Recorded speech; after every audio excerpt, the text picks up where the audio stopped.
Karis dan Shalom. Pembacaan firman Tuhan merupakan lanjutan dari khotbah kita waktu yang lalu. Kita telah sampai pada pasal 6 dari kitab Wahyu.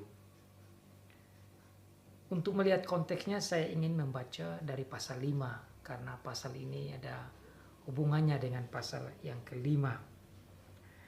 Mari kita bersama-sama membuka firman Tuhan dari Wahyu pasal 5. Let's open the Bible and we are going to read from Revelation chapter 5 to see the context, and we will continue to Revelation chapter 6 as the text of our sermon or preaching this time.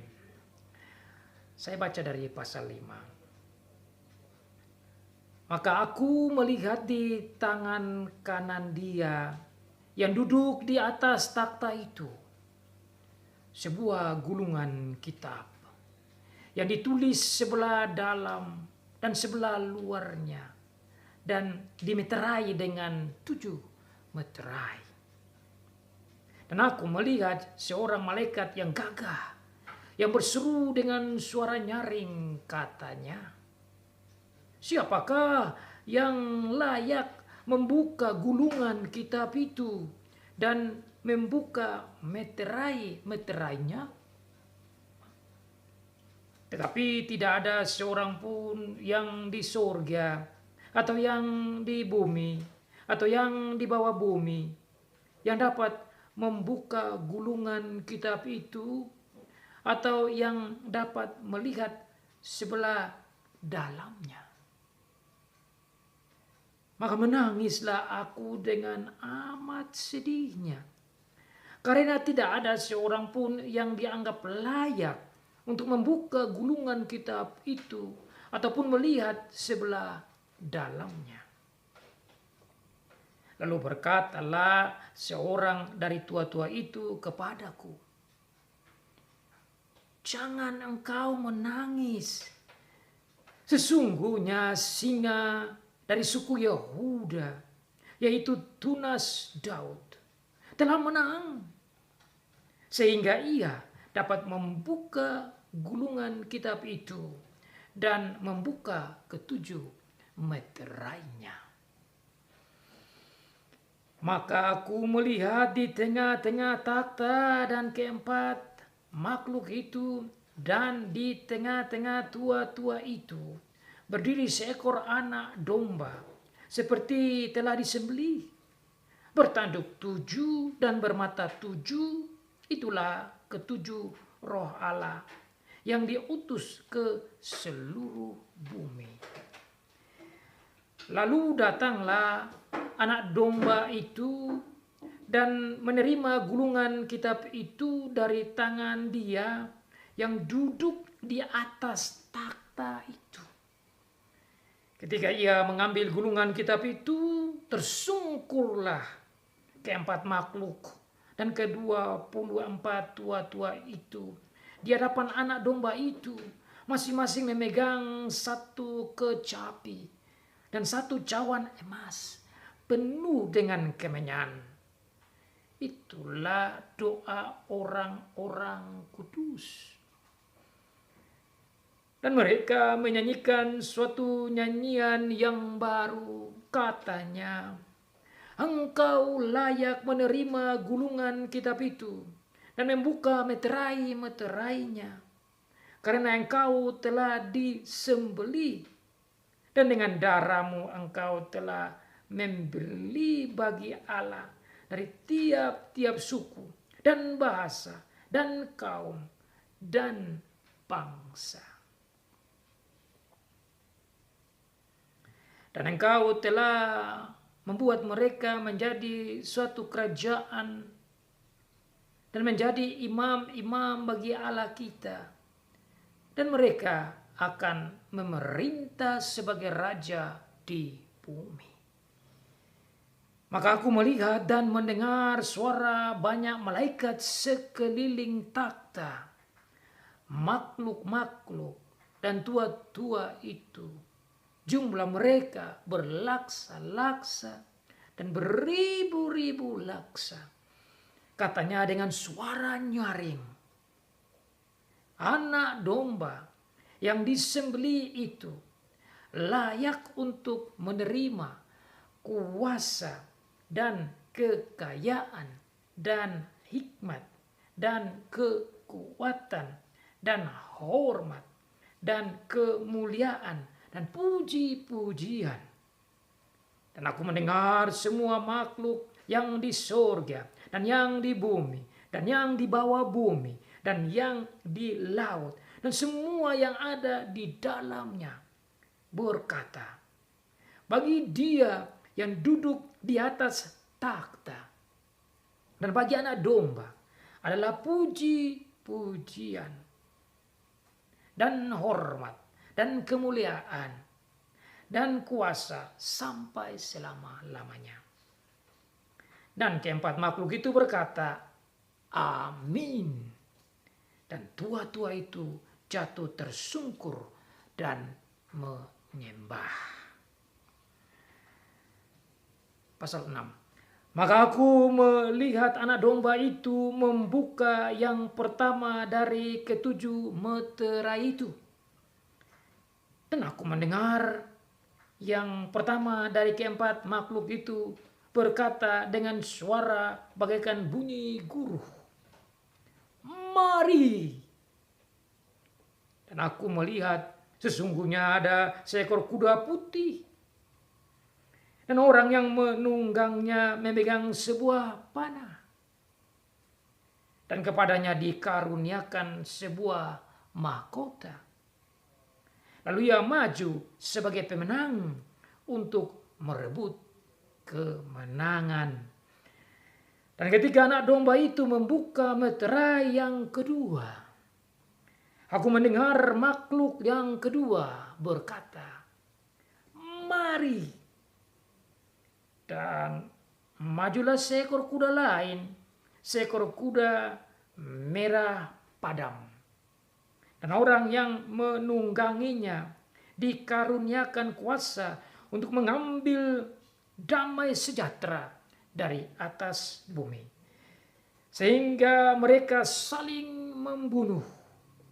Dan kepadanya dikaruniakan sebilah pedang yang besar. Dan ketika anak domba itu membuka meterai yang ketiga, aku mendengar makhluk yang ketiga berkata, mari.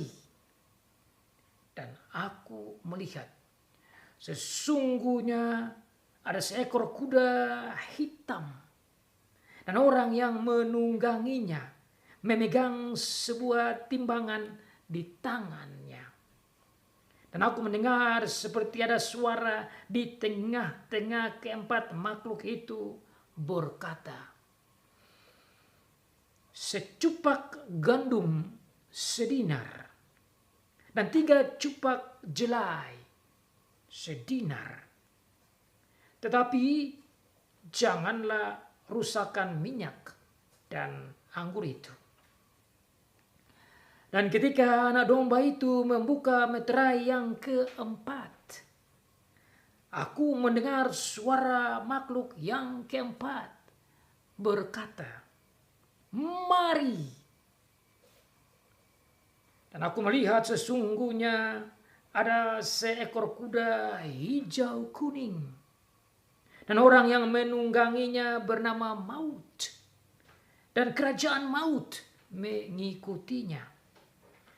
Dan kepada mereka diberikan kuasa atas 1/4 dari bumi untuk membunuh dengan pedang dan dengan kelaparan dan sampar dan binatang-binatang buas yang di bumi. Dan ketika anak domba itu membuka meterai yang kelima, aku melihat di bawah mezbah jiwa-jiwa mereka yang telah dibunuh oleh karena firman Allah dan oleh karena kesaksian yang mereka miliki. Dan mereka berseru dengan suara nyaring katanya, "Berapa lamakah lagi, ya penguasa yang kudus dan benar? Engkau tidak menghakimi dan tidak membalaskan darah kami kepada mereka yang diam di bumi?" Dan kepada mereka masing-masing diberikan sehelai jubah putih.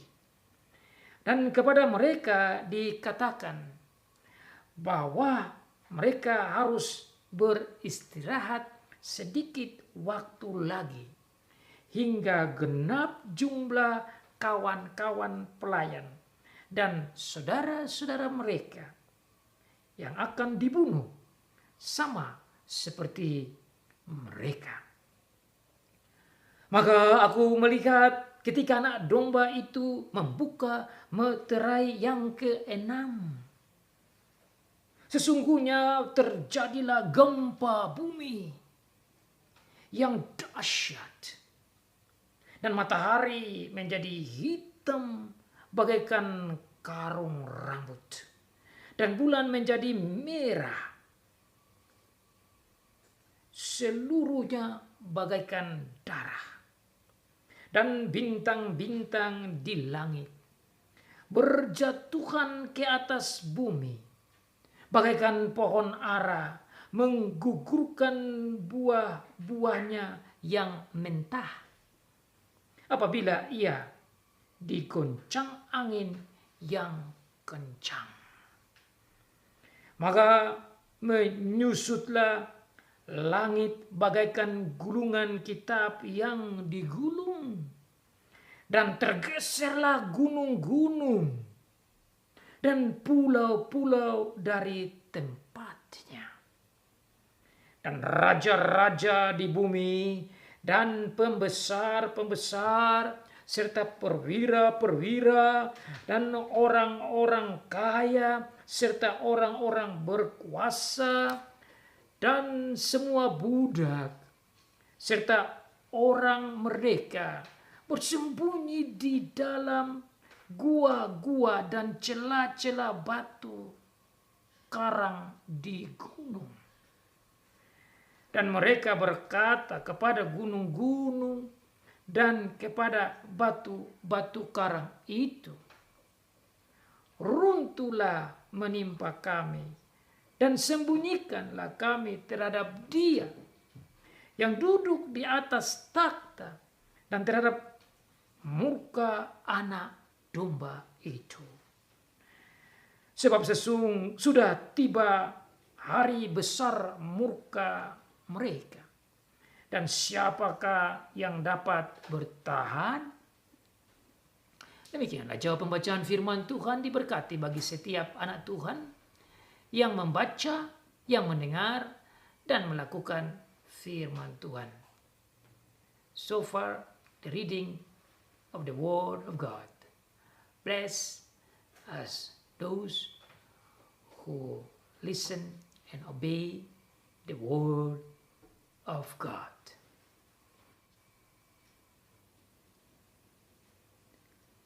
Derapan kaki dan tanda-tanda kedatangan Tuhan Yesus yang kedua kali. The tramps and the signs of the coming of our Lord Jesus Christ for the second time. Derapan kaki dan tanda-tanda kedatangan Tuhan Yesus yang kedua kali. Saudara, kita sudah memasuki bulan Desember, di mana kita akan bersama-sama merayakan hari kelahiran Tuhan Yesus atau hari Natal. Di mana-mana di seluruh dunia orang Kristen ingin memperingati akan kelahiran Tuhan Yesus Kristus, dan berbagai macam persiapan di rumah maupun di gereja dan di segala macam tempat dibuat untuk mengingat akan lahirnya Sang Raja Damai, Tuhan kita Yesus Kristus. When December comes, everyone, every church, all the believers are preparing themselves to celebrate the birth of our Lord Jesus Christ. Whether at home, at the church, or any place that people are going to celebrate the birth of our Savior.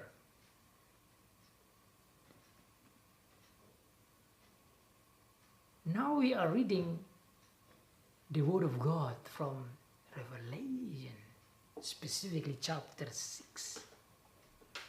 How can we relate this chapter to the Christmas or the celebration of the birth of our Lord Jesus Christ? Bagaimana kita bisa menghubungkan kitab Wahyu, khususnya pasal 6 ini dengan suasana Desember. Suasana merayakan, memperingati kelahiran Tuhan Yesus. Saya berharap bahwa nanti bukan saja pasal 6, pasal 7, pasal 8, pasal 9, kita masih bisa merayakan, memperingati akan hari kelahiran Tuhan Yesus dengan mendalami, memahami, mendengar akan firman Tuhan dari kitab Wahyu.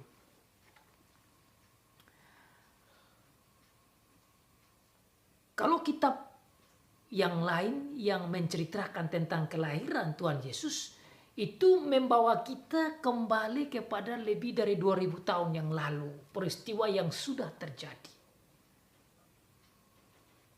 Tapi bagi saya, memperingati hari kelahiran Tuhan Yesus atau hari Natal bukan saja melihat ke belakang, tetapi harus juga melihat ke depan. Jadi memperingati hari lahirnya Tuhan Yesus tidak saja bersuka cita karena dia sudah lahir, tetapi juga sepatutnya menyiapkan diri menyambut kedatangan dia yang kedua kali. Saya kira itu arti perayaan Natal yang indah. I think that is the best and biblical way in celebrating the birth of our Lord Jesus Christ by not only remember of his birth more than 2,000 years ago, but also thinking and preparing ourselves for his second coming.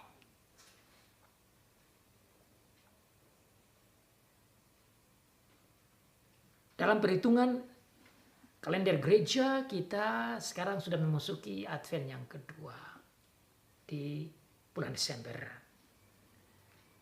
Maka beberapa minggu lagi kita akan memasuki tanggal yang sudah disepakati oleh banyak gereja, bahwa menjadi tanggal tradisi perayaan kelahiran Tuhan Yesus. Tanggal tidak terlalu penting karena itu tidak juga tercatat di Alkitab. Yang paling penting bahwa dia sudah lahir.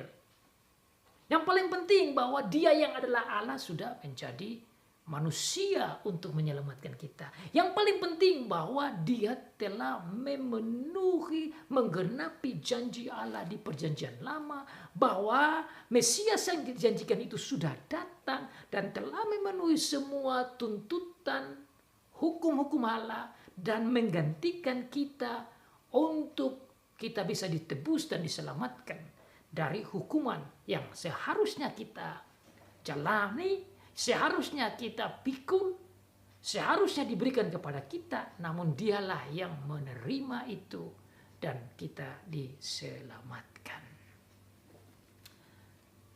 Di Di dalam pasal yang kelima, saudara bisa mengingat minggu yang lalu bagaimana Tuhan membuka rahasia surgawi tentang anak domba Allah yaitu Tuhan Yesus, tunas Daud yaitu Tuhan Yesus, singa dari Yehuda yaitu Tuhan Yesus, yang layak menerima gulungan kitab dari tangan Bapa.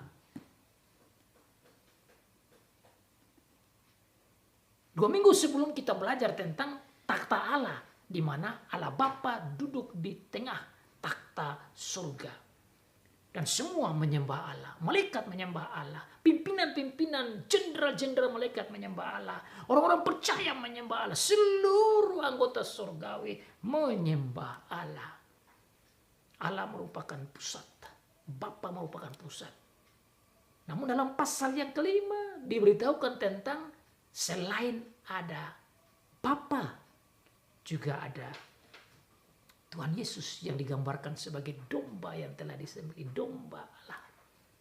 Dan tentu juga disebutkan tentang Roh Allah, Bapa, Anak, dan Roh Kudus ada di tengah-tengah takhta. Dan dijelaskan dalam ayat yang ke-7 pasal 5 bahwa yang layak dan bisa menerima gulungan itu yaitu tentang sejarah universe, sejarah dunia, sejarah surga dan bumi ada dalam tangan Tuhan Yesus yang menerima gulungan itu, atau dikatakan sebagai yang ada di sebelah kanan Bapa, yang mengatur dan mengontrol dan memerintah segala sesuatu dari tangan Bapa. Oleh karena itulah dialah yang menerima gulungan itu. Selain dia menerima gulungan itu, pasal 6 menjelaskan dia juga yang bisa membuka 7 meterainya. 7 melambangkan sempurna. Meterai-meterai yang tertutup, yang merupakan kunci, itu hanya bisa dibuka. Rahasia itu hanya bisa dibuka oleh Tuhan Yesus. Dan dialah yang bisa mengatur satu persatu dalam sejarah dunia ini. Maka dalam pasal 6 ini menjelaskan tentang bagaimana keadaan secara global, bagaimana keadaan secara menyeluruh, baik secara sejarah spiritual hidup rohani maupun sejarah fisikal lahiriah ada dalam tangan Tuhan Yesus. Dan dalam pasal 6 kita mempelajari dan diberitahukan kepada kita tentang materai pertama sampai materai yang ke-6. It's amazing, in chapter 6 we are taught about the 6 seals that being opened by our Lord Jesus Christ as the one who has the right to open the revelation and the plan of God in connection with universe, in connection with the history of the world. So everything is actually under the control and governance and rules and direction of our Lord Jesus Christ.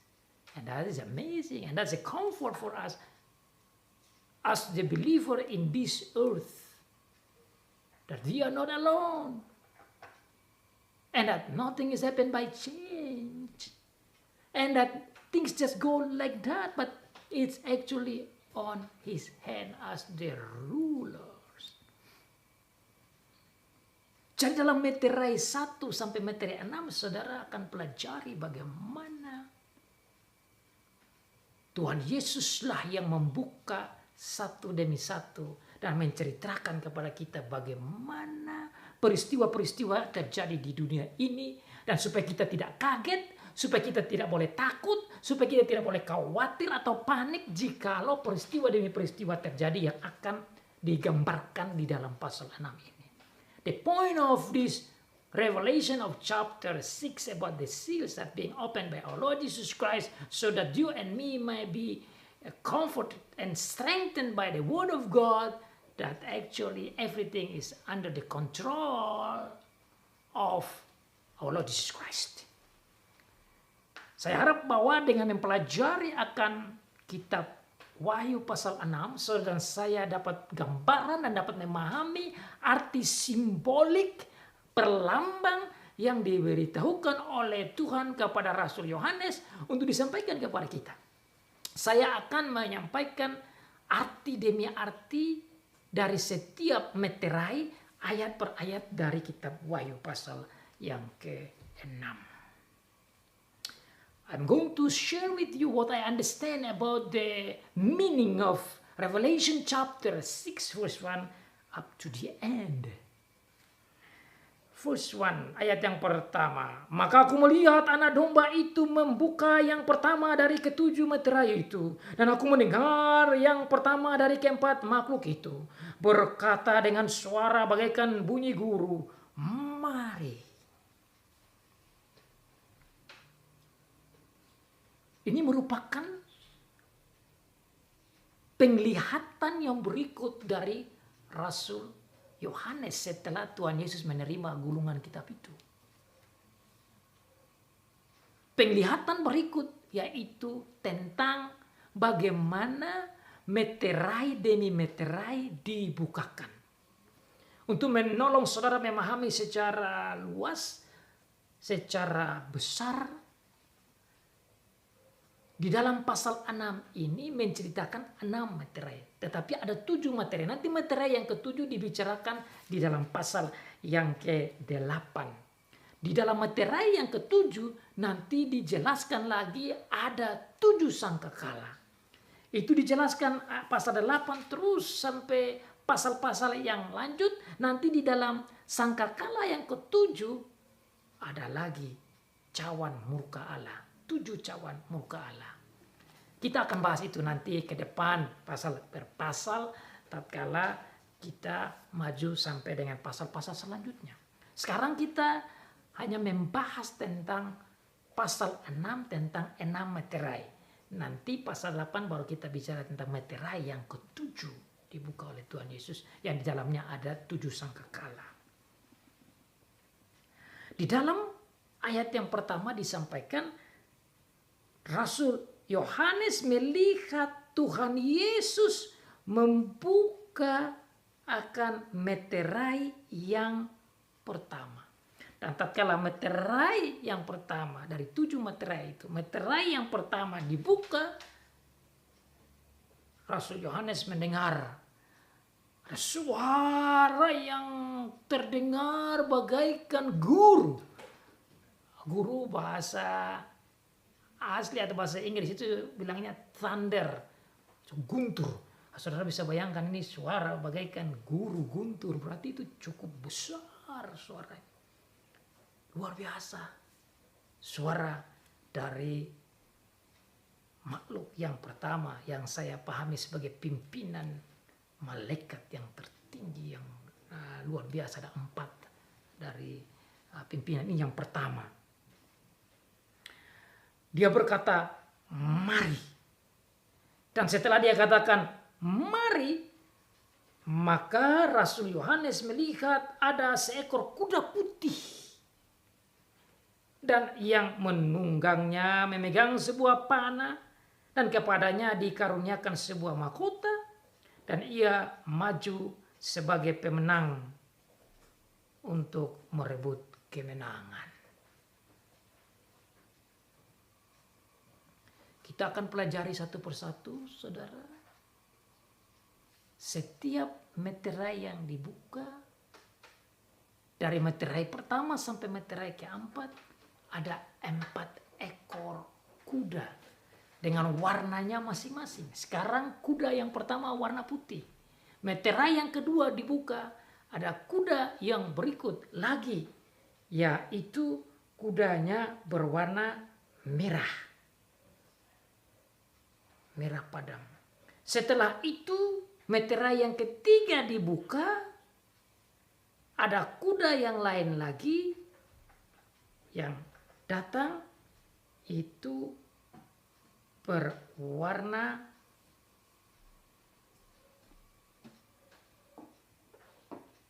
hitam. Setelah itu kuda yang terakhir berwarna hijau kuning atau bahasa aslinya seperti pucat. Nanti kita akan bahas satu persatu.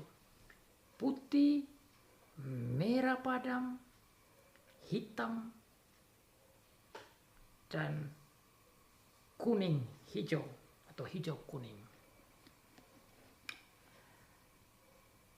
Saya tatkala mempelajari akan ayat per ayat, meterai per meterai, khususnya dalam 4 meterai ini, saya berusaha memahaminya dan coba untuk melihat dari berbagai segi dengan membaca berbagai komentator, interpreter, penafsir, dan beberapa penulis-penulis Bapak Gereja untuk memahami arti dari setiap meterai dengan setiap kuda yang muncul. Dan saudara, saya dapati setiap penafsir memberikan pemahaman dan penafsirannya tersendiri. As I studied this text, then I learned from all kind of commentators.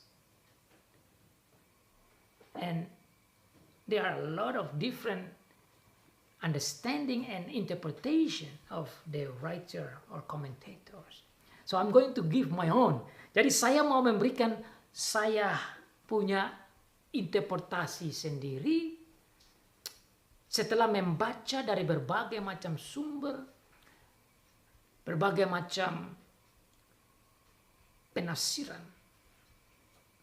Dan saya merasa terhibur dengan apa yang saya dapati tatkala saya gumuli dan saya memohon kepada Tuhan untuk memberikan ke saya hikmat agar saya bisa memahaminya dengan baik dan bisa menyampaikan kepada saudara.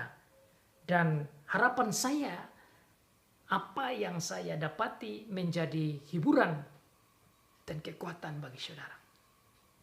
Saya berusaha untuk menjelaskan secara ringkas agar supaya tidak membuang waktu terlalu banyak. Sebab sebenarnya setiap ayat ini kalau mau dikhotbah sebenarnya cukup lama per ayat atau per meterai. Tetapi demi waktu saya ingin untuk menjelaskan secara ringkas agar pasal 6 ini kita bisa selesai di dalam khotbah pada saat ini. Di dalam meterai yang pertama disebutkan tentang kuda putih. Lalu yang kedua ada kuda merah padam. Meterai yang ketiga ada kuda hitam. Dan meterai yang keempat ada kuda hijau kuning.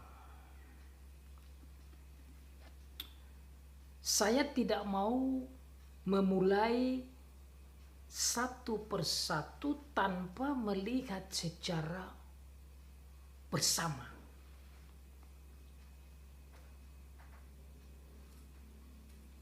Dengan melihat secara bersama, saya bisa memahami meterai per meterai. Dan tatkala saya memahami secara bersama, saya dapati bahwa setiap kuda memiliki warna khas. Dan warna-warna khas ini menunjukkan arti yang sangat dalam. Saya ingin melihat dari warna kuda untuk menolong saya memahami arti dari penglihatan ini. Dari setiap warna kuda, yang paling sulit dan yang paling didebatkan dan yang paling memiliki perbedaan interpretasi itu kuda nomor 1, yaitu warna putih. Sementara kuda nomor 2, kuda merah, kuda hitam, kuda hijau kuning, atau kuda yang berwarna pucat, itu ada kesamaan interpretasi. Dan oleh karena itu saya mau melihat dari situ menuju pada kuda yang pertama yang agak sulit dan yang terjadi pertentangan demi pertentangan di antara para penafsir dan ahli-ahli tafsir. Di dalam kuda warna merah, warna hitam, dan warna hijau kuning atau pucat ini, hampir semua penafsir menyetujui bahwa ini adalah hukuman Allah kepada orang-orang yang ada di bumi oleh karena dosa. Dan setiap kuda ada hubungannya dengan penderitaan bahkan kematian. Izinkan saya untuk memulai dari kuda warna merah, lalu kuda warna hitam, lalu kuda warna hijau kuning, baru sebentar kita ke kuda putih. Kenapa saya mau mulai begitu? Karena menurut saya ini yang paling gampang untuk memahami kitab Wahyu pasal 6. In order to understand this chapter specifically about these horses, I would like to start from the last 3 horses and then going back to first horse, the white horse, because white horse is actually the hardest one, and there are many different interpretation on this white horse, while the other horses seem to be having the same common understanding, which is about the war, about the economical crisis, problems, and about disease.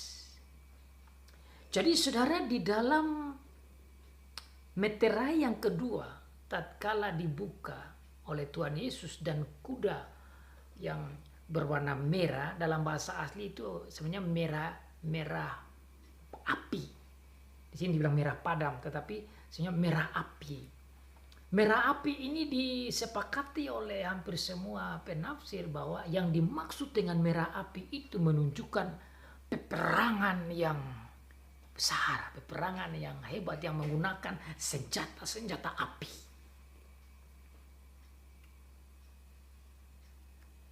Itu bisa terlihat, saudara, kita baca bersama kembali untuk menolong memahami ayat ini. Dan ketika anak domba yaitu Tuhan Yesus membuka meterai yang kedua, aku mendengar makhluk yang kedua berkata, "Mari." Dan majulah seekor kuda lain, yaitu seekor kuda merah padam, dan orang yang menungganginya dikurniakan kuasa untuk mengambil damai sejahtera atas bumi, sehingga mereka saling membunuh, dan kepadanya dikurniakan sebilah pedang yang besar. Merah api, senjata api, peperangan bersifat peperangan yang hebat. Bersama dengan itu pedang. Pedang tidak lain itu adalah peperangan, karena waktu tempo dulu juga itu perang selalu menggunakan pedang. Bersama dengan api dan pedang juga di sana tercatat tentang pengambilan damai sejahtera. istilah damai sejahtera itu diambil, berarti yang ada hanya benci. Kalau orang benci tidak lain peperangan. Maka nomor 4, terjadilah pembunuhan sehingga mereka saling membunuh. Jadi 4 poin penting ini menunjukkan gambaran luas tentang peperangan secara internasional, secara nasional, bahkan secara lokal, bahkan secara lebih kecil lagi dalam skop yang lebih kecil.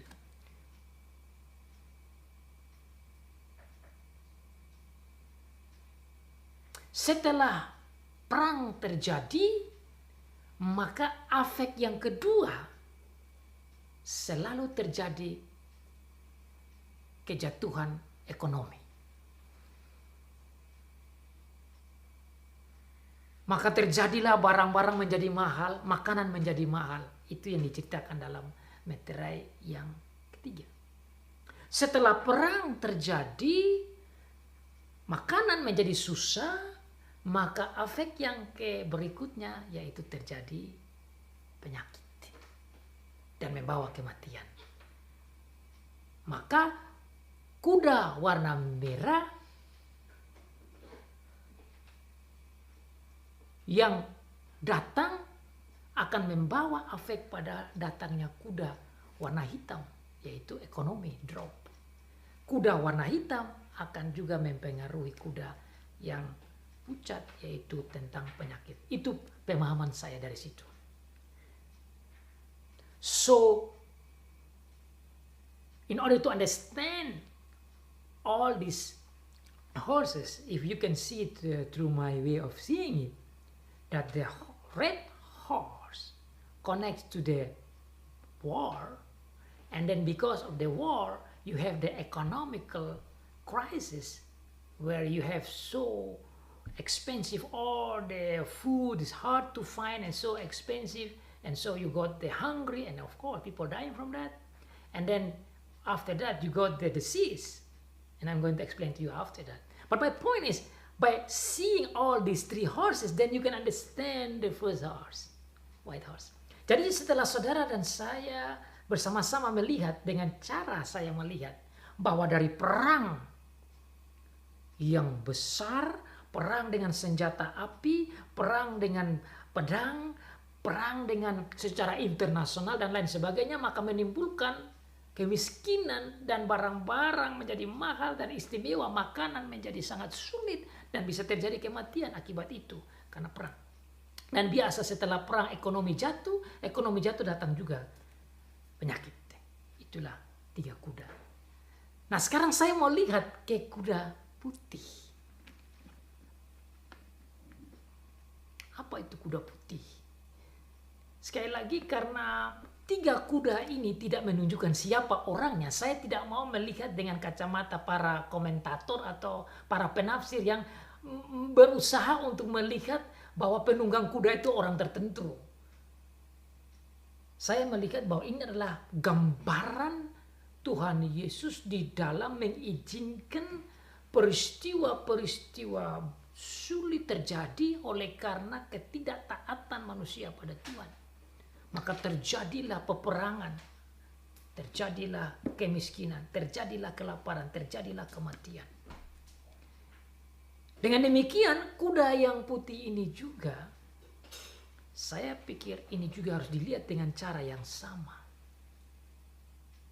Nah, kalau kuda yang kedua, ketiga, dan keempat ini kita lihat sebagai peperangan lahiriah atau peperangan biasa, maka kuda yang putih ini saya melihat sebagai peperangan spiritual. Spiritual war. Tetapi ada kuda putih. Dan saya melihat kuda putih ini sebagai pemberitaan Injil Tuhan. Pemberitaan Injil Tuhan disampaikan dan Injil itu datang dengan kemenangan dan ada kemenangan. Dan oleh karena itu diberikan kemenangan dan mahkota. Jadi saya melihat pembukaan meterai yang pertama dan datangnya kuda putih itu adalah datangnya pemberitaan firman ke seluruh dunia. Dan dalam pemberitaan firman itu ada peperangan rohani. Peperangan rohani itu apa? Yaitu orang yang tidak mendengar firman, menolak firman, dan terjadi spiritual war. Terjadi peperangan secara rohani antara pembawa-pembawa firman dan penolak-penolak firman. Antara keturunan anak-anak Allah dan keturunan anak-anak iblis. Tetapi yang luar biasa, keturunan anak-anak Allah di dalam memberitakan firman, ada banyak orang juga yang menerima firman Tuhan dan itu menjadi bukti kemenangan firman. Sehingga saudara nanti lihat dalam pasal yang ke-7, saudara akan lihat bagaimana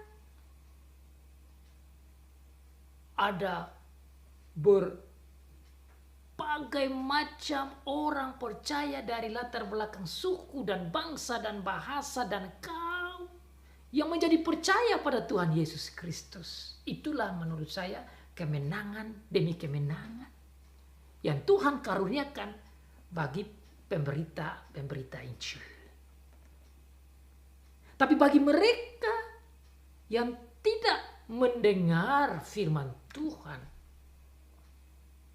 bagi mereka yang tidak dikuasai oleh firman, maka akan terjadi perlawanan dan terjadilah peperangan-peperangan secara lahiriah. Maka saudara, respons kepada firman pada kuda putih itu mengakibatkan muncul kuda merah. Kalau dunia menerima pemberitaan kuda putih, menerima pemberitaan Injil, maka tidak akan ada peperangan. Karena kasih ada. Tapi kenapa terjadi peperangan? Kenapa terjadi pembunuhan? Itu akibat ketidaktaatan pada pemberitaan firman.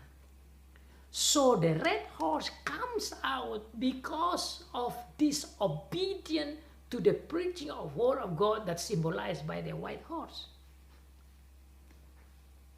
And because of that, God punished the world through sending the red horse and take out the peace in this earth.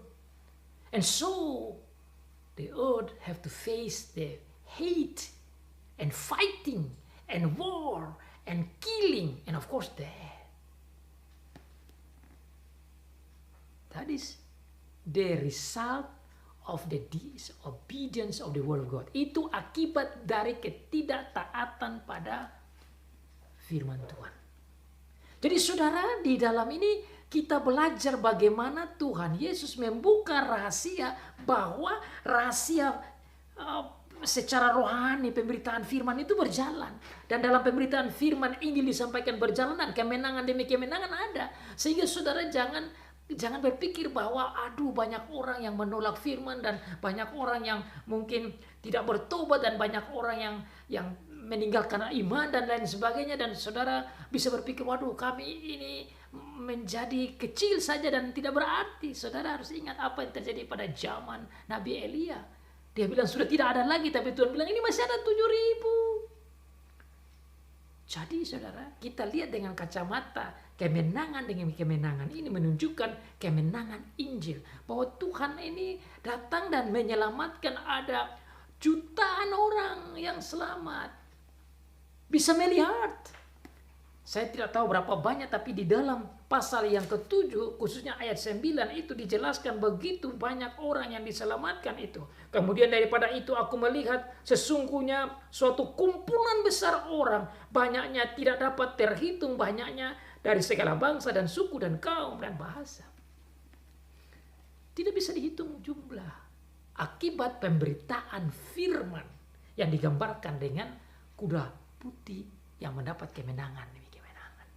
Dengan poin ini saudara dan saya boleh rasa terhibur bahwa meskipun saudara dalam suasana dalam satu kampung yang mungkin orang percaya tidak terlalu banyak, saudara boleh terhibur dengan ayat ini. You can get comfort from this text because the conquer of the gospel, that the gospel of our Lord Jesus Christ is reaching out people and people come to faith. Even though you are living in a very small area where not many believers are living there, but you can feel the comfort because of this text. Jadi, sekarang saudara dan saya sudah bisa memahami tentang arti kuda putih menuju pada kuda merah. Dan tadi saya sudah jelaskan arti kuda merah tadi, bahwa yang dimaksud dengan kuda merah itu berhubungan dengan peperangan lahiriah. Maka saudara, tatkala terjadi perang dunia nanti, saudara jangan kaget. Sekarang orang-orang lagi berbicara tentang perang dunia ketiga. Saudara bisa buka di website. Kalau itu pun terjadi, itu sudah dibukakan oleh Tuhan Yesus lewat meterai yang kedua. Bahwa penunggang kuda yang kedua diberikan kuasa untuk mengambil damai sejahtera di bumi. Dan akibatnya terjadi pembunuhan dan peperangan dan perkelahian dan tentu kematian banyak orang. Dengan demikian saudara, kita mendapat hikmat untuk bisa membaca tanda zaman lewat pasal 6 ayat yang ketiga dan seterusnya berhubungan dengan peperangan biasa, peperangan jasmania, peperangan dunia, peperangan lahiriah. Ini terjadi karena sudah diatur oleh Tuhan Yesus. Dan ini terjadi juga seperti saya katakan sebelum, karena ketidaktaatan pada firman, maka kehilangan kebersamaan, kedamaian, keutuhan, dan persatuan. Jadi saudara, di dunia ini dengan ketidaktaatan pada firman, maka inilah akibatnya. Dunia, orang-orang di dunia kita harus menghadapi penderitaan, bahkan peperangan seperti yang dijelaskan di meterai yang kedua.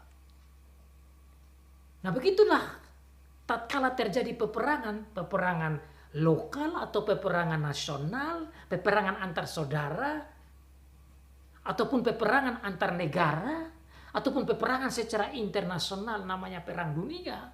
Itu semua terjadi karena ketidaktaatan pada firman, itu semua terjadi karena ketidakadaan damai sejahtera. Dan akibat dari peperangan itu, maka Tuhan Yesus membuka rahasia lagi. Selalu dari peperangan membawa kepada kelaparan. Kelaparan terjadi, dan saudara bisa baca bersama dalam ayat 5, meterai yang ketiga.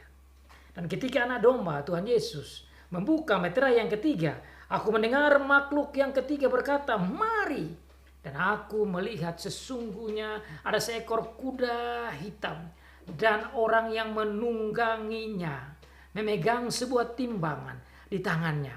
Dan aku mendengar seperti ada suara di tengah-tengah keempat makhluk itu berkata, "Secupak gandum sedinar dan 3 cupak jelai sedinar, tetapi janganlah rusakkan minyak dan anggur itu."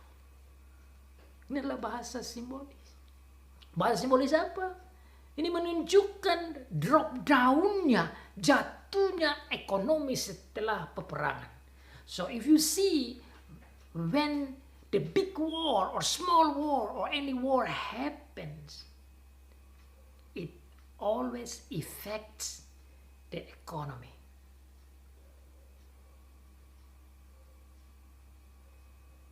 This is the explanation of the price of the food. Ini menunjukkan tentang harga makanan. Kalau dibicarakan sedinar, saya coba mencari tahu arti sedinar dengan secupak gandum. Dalam beberapa buku menyampaikan bahwa secupak gandum sedinar itu menunjukkan jumlah gaji dari orang yang kerja satu hari itu dapatnya sedinar, dan satu dinar itu hanya bisa beli gandum untuk dirinya. Nah, saudara bayangkan. Terus bagaimana istrinya? Terus bagaimana anak-anaknya atau keluarganya?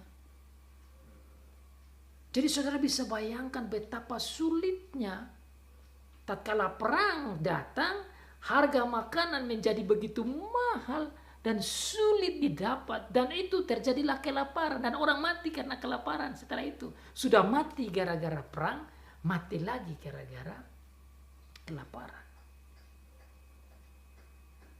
Nah, di sini saudara dan saya juga bisa belajar bahwa tatkala negara atau dunia menghadapi peperangan, saudara dan saya juga harus bersiap-siap untuk siap makanan di rumah, karena cepat atau lambat makanan akan menjadi mahal.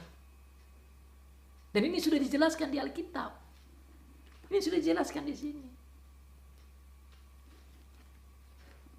Gaji satu hari hanya bisa dibeli untuk satu orang saja. Nah, kalimat selanjutnya yang menunjukkan tentang 3 cupak jelai, 3 cupak jelai sedinar. Jelai itu adalah makanan yang lebih murah dan lebih kurang bergizi dari gandum. Sehingga 3 cupak dari jelai itu harganya sedinar. Jadi terpaksa beli yang jelai saja yang murah untuk menolong keluarga. Nah, ini hanya gambaran betapa mahalnya makanan tatkala terjadi peperangan dan tatkala kuda hitam ini datang. Tapi syukur di dalam ayat selanjutnya itu dikatakan, atau kalimat selanjutnya dikatakan, tapi janganlah rusakkan minyak dan anggur itu. Maksudnya apa? Ini masih ada kasih sayang dari Tuhan, sehingga tatkala terjadi kesusahan itu masih ada harapan untuk memiliki minyak dan anggur. Berarti masih ada harapan hidup. Bukan berarti semuanya mati. Ada orang-orang tertentu yang diselamatkan dan mendapat jalan keluar. Setelah terjadi peperangan dan datang kelaparan oleh karena makan minuman yang mahal harganya, selalu diikuti dengan penyakit. Nah, itulah muncul kuda yang berikut. Dan ketika anak domba itu, yaitu Tuhan Yesus, membuka meterai yang keempat, aku mendengar suara makhluk yang keempat berkata, mari. Dan aku melihat sesungguhnya ada seekor kuda hijau kuning. Dan orang yang menungganginya bernama Maut. Dan kerajaan maut mengikutinya. Dan kepada mereka diberikan kuasa atas 1/4 dari bumi untuk membunuh dengan pedang dan dengan kelaparan dan sampar dan dengan binatang-binatang buas di bumi. Kuda yang keempat hijau kuning menunjukkan kuda yang datang dengan penyakit. Tatkala terjadi perang dengan senjata api, dengan pedang, datang juga barang-barang menjadi mahal, makanan-makanan menjadi mahal. Setelah itu selalu terjadi penyakit. Dan penyakit ini bisa datang dengan berbagai macam cara. Bisa datang dengan di sini bisa namanya penyakit sampar, atau penyakit-penyakit virus, atau penyakit-penyakit yang datang dengan senjata biologis yang lain yang menimbulkan penyakit. Dan ini sudah sedang terjadi, saudara. Saudara jangan berpikir bahwa seakan-akan ini pasal 6 ini nanti dulu baru terjadi. Tidak. Menurut saya kuda-kuda ini sudah menunjukkan sedang, sudah, dan akan terjadi. Bahwa ini peristiwa sejarah yang sudah terjadi, yang sedang terjadi, dan yang akan terjadi. Sehingga tatkala akan terjadi, saudara dan saya sudah mengerti. You and me can understand if things going to happen. But these things that being mentioned here already happened, is happening, and is going to happen. So you and me can be wise. Saudara dan saya bisa menjadi bijak melihat arti dari kuda per kuda. Di dalam kuda yang terakhir itu dinyatakan tentang warna kuning, hijau. Itu adalah warna tentang pucat, warna muka orang yang meninggal, yang tidak punya cahaya lagi. Jadi, saudara bisa bayangkan, oleh karena datangnya penyakit, kematian datang. Oleh datangnya kuda hitam dengan kelaparan itu, ekonomi jatuh, kematian. Dengan peperangan, kematian. Kenapa? Karena tidak mendengar firman Allah yang mengajarkan tentang cinta kasih di dalam Tuhan Yesus. The gospel is not being heard. When people don't listen to the word of God, to the gospel, the love and the peace and the joy is being taken away. You only get war and fighting and killing and dying of the hungry and hard to find the food and the seas coming to attack. And so you see, the red horse shows the war, the black horse shows the hungriness, and the pale horse indicates the diseases that all bring the death as the punishment of people of God to men who do not listen to the word of God.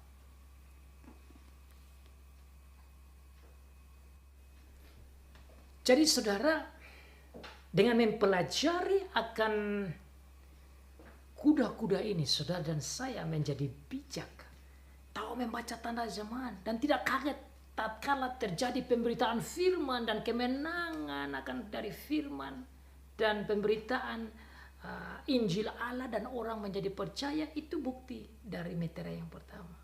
Tatkala saudara melihat perang antar suku, antar bangsa, antar negara, bahkan perang dunia, meterai yang kedua sudah jelaskan. Tatkala saudara melihat ekonomi drop down, krisis ekonomi dan barang-barang makanan menjadi mahal dan kelaparan merajalela, meterai ketiga sudah jelaskan. Dan tatkala saudara melihat penyakit, sampar dan virus dan segala macam barangkali dari senjata biologis atau apapun yang dikirim dan terjadi penyakit demi penyakit, meterai keempat sudah jelaskan. Dan tatkala saudara melihat kematian demi kematian yang merajalela, saudara paham bahwa hal itu tidak terjadi secara kebetulan, tetapi diatur, dikontrol, dikuasai oleh anak domba, yaitu Tuhan Yesus Kristus. So when you see the war and the economical crisis, or you see the economical crisis as well as the death of the disease, then you understand it's already mentioned in here. Saudara dan saya sudah bisa mengerti karena Tuhan Yesus sudah bukakan rahasia ini. Dan disimpulkan bahwa peristiwa-peristiwa ini terjadi membawa kematian yang luar biasa, dikatakan di sana. Dan mereka diberikan kuasa atas 1/4 dari bumi untuk membunuh dengan pedang dan dengan kelaparan dan sampar dan dengan binatang-binatang buas yang di bumi. Ini merupakan ringkasan dari kuda merah, kuda hitam, dan kuda hijau kuning. Dan kalau saudara ikut apa yang saya katakan, yang sudah terjadi, yang sedang terjadi, dan yang akan terjadi, maka 1/4 dari bumi itu betul. Dan ini masih akan terjadi. Tapi saudara, meskipun hal-hal ini terjadi, saudara dan saya harus bersyukur bahwa ini semua tidak terjadi begitu saja. Ini semua bukan terjadi oleh karena satu orang yang atur dan kontrol di bumi ini atau manusia. Tidak. Ini diatur oleh anak domba. Nah, ini menolong kita, saudara. Ini menolong kita. Ini menghibur kita. Ini menguatkan kita. Bahwa hidup kita pun ada di dalam tangan anak domba. Ada di dalam catatan kitab yang diterima oleh anak domba. The scroll itu. Dan ada di dalam sil-sil atau meterai-meterai yang dibukakan. Setelah 4 meterai yang dibukakan oleh Tuhan Yesus, dia maju pada meterai yang kelima yang berbeda dengan meterai pertama, kedua, ketiga, dan keempat. The 5th seal is different from the first 4 seal. That's why I like to explain that one first, so that we understand the meaning of the seals number 1 to number 4. And number 5, nomor 5. Dan ketika anak domba itu membuka meterai yang kelima, aku melihat di bawah mezbah jiwa-jiwa mereka yang telah dibunuh oleh karena firman Allah dan oleh karena kesaksian yang mereka miliki. Dan mereka berseru dengan suara nyaring, katanya, berapa lamakah lagi, ya penguasa yang kudus dan benar, engkau tidak menghakimi dan tidak membalaskan darah kami kepada mereka yang diam di bumi? Meterai yang kelima ini menjelaskan tentang permohonan dari para martir. Permohonan dari orang-orang percaya yang setia sampai mati dan bahkan terbunuh oleh karena iman mereka. Mereka menyampaikan permohonan kepada Bapa, kepada Tuhan Yesus. Kalau saudara salah paham, seakan-akan mereka menuntut balas. Itu bukan maksud. Mereka tidak menuntut balas seakan-akan itu baru buat mereka senang. Bukan. Mereka hanya menyatakan untuk Allah, Tuhan Yesus menunjukkan justifikasinya. Mereka ingin melihat keadilan Allah itu dinyatakan di bumi bagi mereka yang telah berbuat kejahatan, dalam arti membunuh orang-orang percaya atau martir. Jadi permohonan ini datang bukan karena ada rasa dengki, rasa ingin balas dendam, rasa jengkel dan sakit hati, bukan.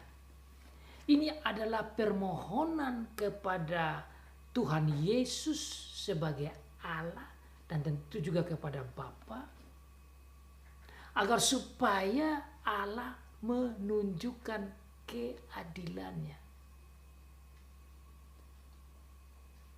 Bahwa orang yang berbuat salah dalam arti membunuh orang percaya dan menjadi martir atau mati syahid atau ketidakbaikan kepada orang percaya, mereka harus menerima hukuman yang adil. Keadilan inilah yang ingin dilihat oleh mereka yang ada di surga, yang mati karena imannya, yang dibunuh oleh karena firman Allah, yang dibunuh karena iman, yang dibunuh karena percaya Tuhan Yesus.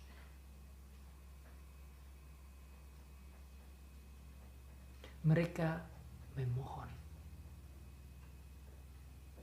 Firman ini sekaligus menunjukkan kepada kita bahwa di surga itu ada relasi dan komunikasi antara orang percaya dengan Allah.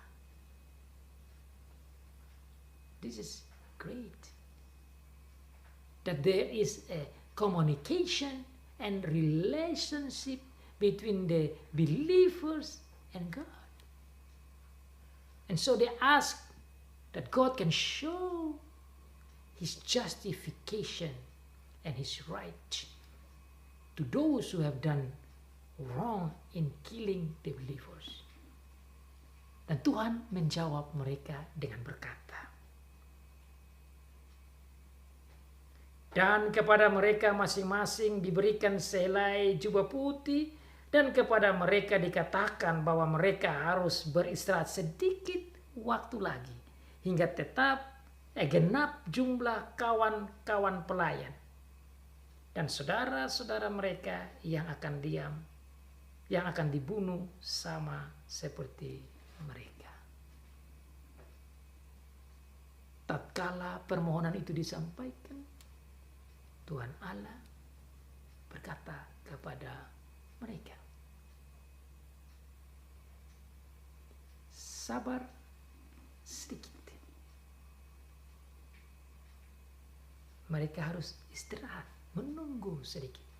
Sampai jumlah orang yang akan dibunuh itu genap. Wah, ini satu hal yang luar biasa. Ayat ini menunjukkan bahwa Tuhan mengizinkan orang percaya mati untuk firman. Mati karena iman. Mereka harus beristirahat sedikit waktu lagi. Artinya mereka harus menunggu. Hingga genap jumlah kawan-kawan pelayan dan saudara-saudara mereka yang akan dibunuh. Seperti mereka. Artinya dibunuh karena firman. Itu berarti kalau ada orang percaya yang mati martir. Yang mati dibunuh karena iman. Itu direcord, dicatat oleh Tuhan. Itu berarti bahwa tatkala ada orang percaya yang mati karena iman, bukan berarti Tuhan lemah dan tidak bisa menolong mereka. Tetapi tatkala ada orang yang mati karena iman, menjadi martir dan menjadi syahid karena iman, Tuhan izinkan itu. Tuhan izinkan itu. Dengan demikian saudara dan saya bisa memahami bahwa kematian martir yang terjadi tidak di luar pengetahuan Tuhan. So this shows that people who died because of the word of God is not that God is so weak and not defend and help them. No. God allows that. That they can die for God. They can die for Him. And they are counted by God. And as soon as the number is fulfilled, and God will show His judgment, His justification, His justice. Jadi setelah jumlahnya menjadi genap, penghakimannya akan dijalankan. Permohonan dari orang-orang yang mati syahid dan martir itu akan dijawab dan diwujudkan. Itu yang dimaksud dalam meterai yang kelima. Nah, apa yang bisa kita pelajari? Apa yang bisa kita dapat dari sini, saudara? Hiburannya bahwa kematian orang percaya, penderitaan orang percaya, kesusahan saudara dan saya yang percaya Tuhan ini tidak di luar pengetahuan Tuhan. Tuhan tahu, Tuhan ikuti, Tuhan kontrol semua itu. Dan ini hiburan bagi saudara dan saya. Tatkala melihat kematian orang percaya oleh karena firman Allah.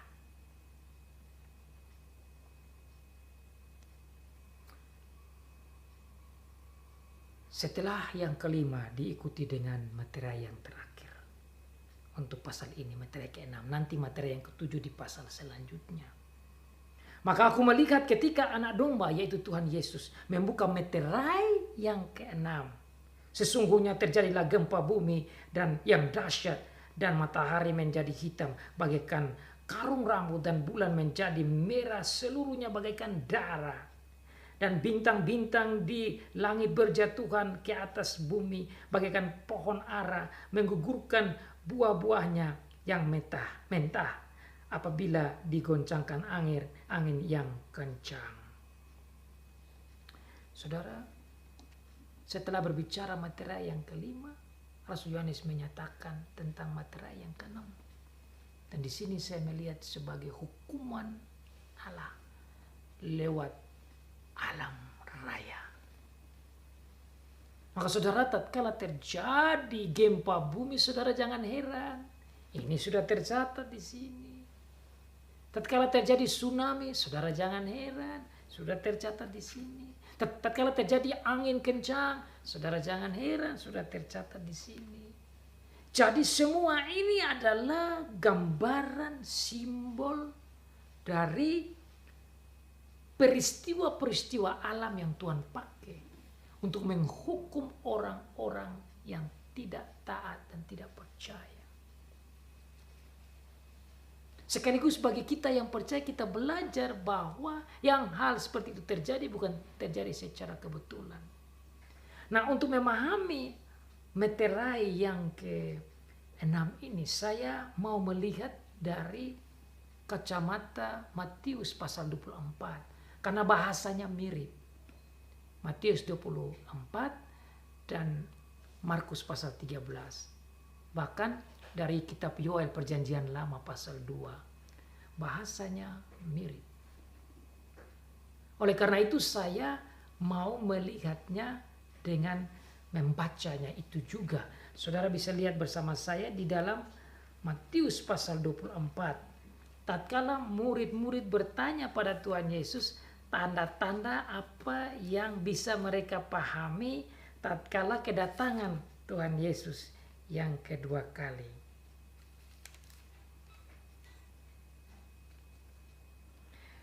Di dalam ayat yang ke-7 dari pasal yang ke-24 kitab Matius, Injil Matius dikatakan di sana, sebab bangsa akan bangkit melawan bangsa dan kerajaan melawan kerajaan dan kelaparan dan gempa bumi di berbagai tempat.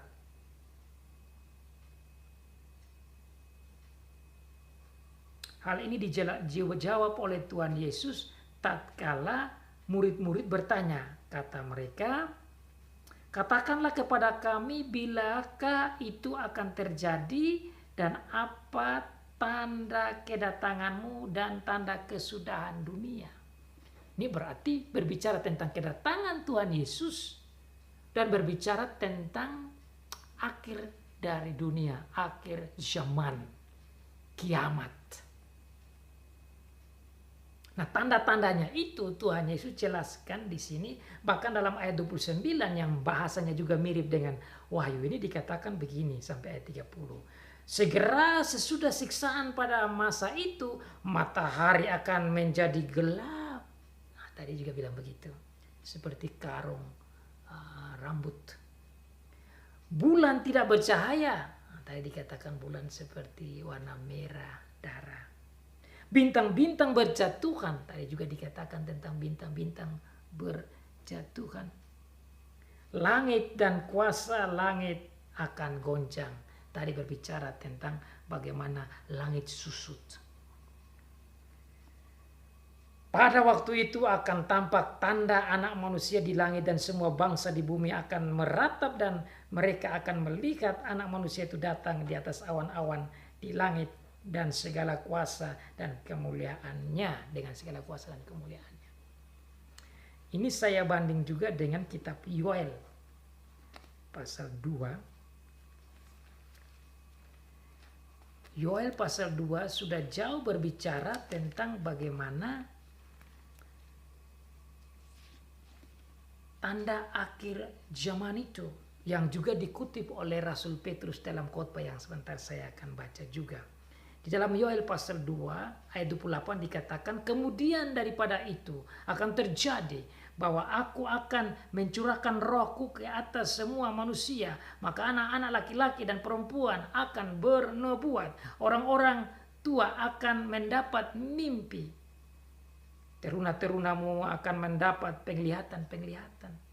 Juga ke atas hamba-hamba laki-laki dan perempuan akan kucurahkan rohku pada hari-hari itu.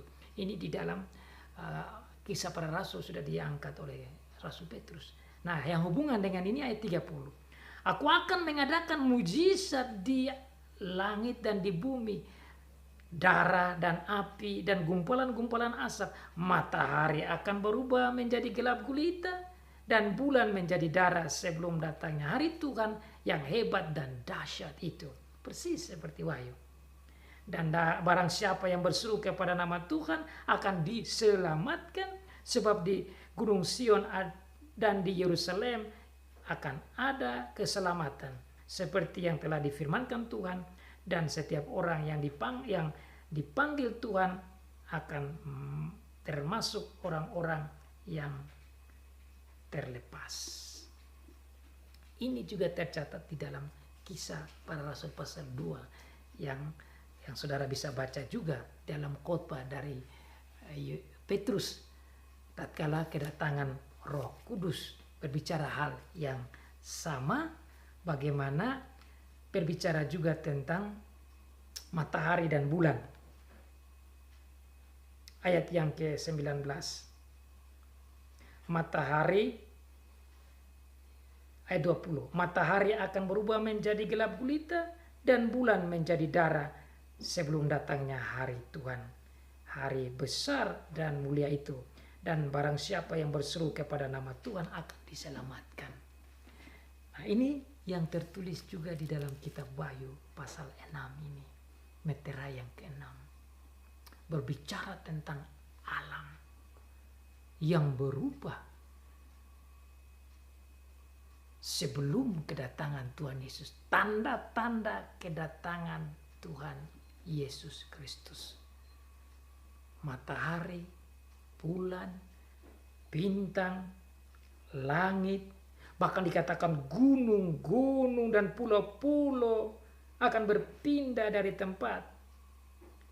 Dan manusia yang ada di bumi, raja-raja, pembesar, perwira, orang-orang kaya, orang-orang berkuasa, budak, orang merdeka, bersembunyi dalam gua dan celah-celah batu karang di gunung.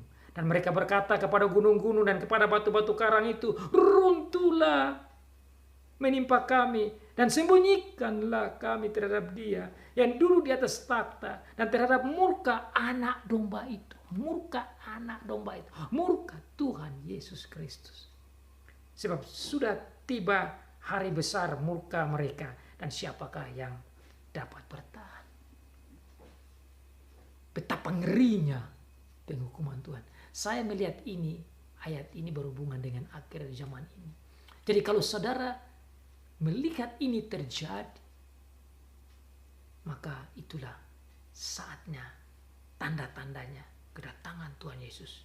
Dan saya lihat mulai dari meterai pertama, kedua, ketiga, keempat, dan kelima, bahkan keenam. Ini sudah menunjukkan tanda-tanda kedatangan Tuhan.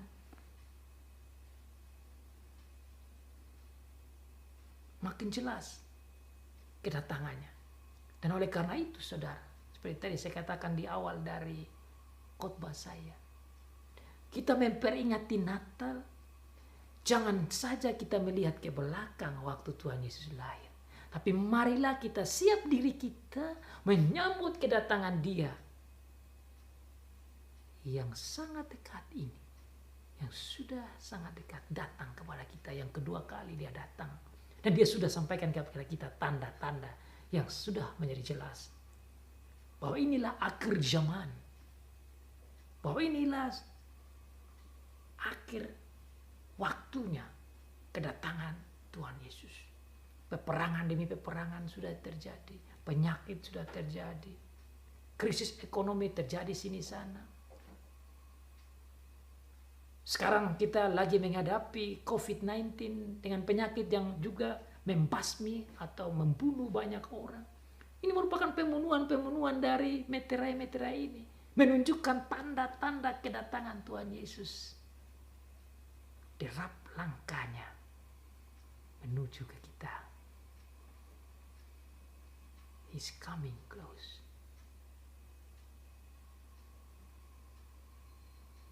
Marilah kita menyiapkan diri kita menyambut Natal dengan mentaati firman-Nya. Dengan hidup sebagai orang-orang surgawi. Dengan hidup sebagai anak Bapa. Dengan hidup seperti Tuhan Yesus Kristus. Supaya apa yang dikatakan dalam kitab Yoel tadi. Yang berseru kepada Tuhan diselamatkan. Supaya murkanya jangan kena kepada kita. Supaya kita jangan berteriak seperti yang dikatakan dalam ayat-ayat yang terakhir dari pasal 6. Tetapi kita boleh dilepaskan dan dibebaskan dan diselamatkan dan menikmati sukacita surgawi bersama dengan Dia dan menyembah Dia seperti yang disebutkan dalam pasal 4, pasal 5. Bagaimana kita semua fokus menyembah, memuliakan dan memuji-muji nama Tuhan. Saudara, marilah kita yang mendapat hikmat dari pasal 6 kitab Wahyu. Kita menjadi bijak. Kita menyambut Natal dengan menyiapkan diri menyambut kedatangan Dia yang kedua kali. Maranatha. Datanglah Tuhan Yesus. Amin.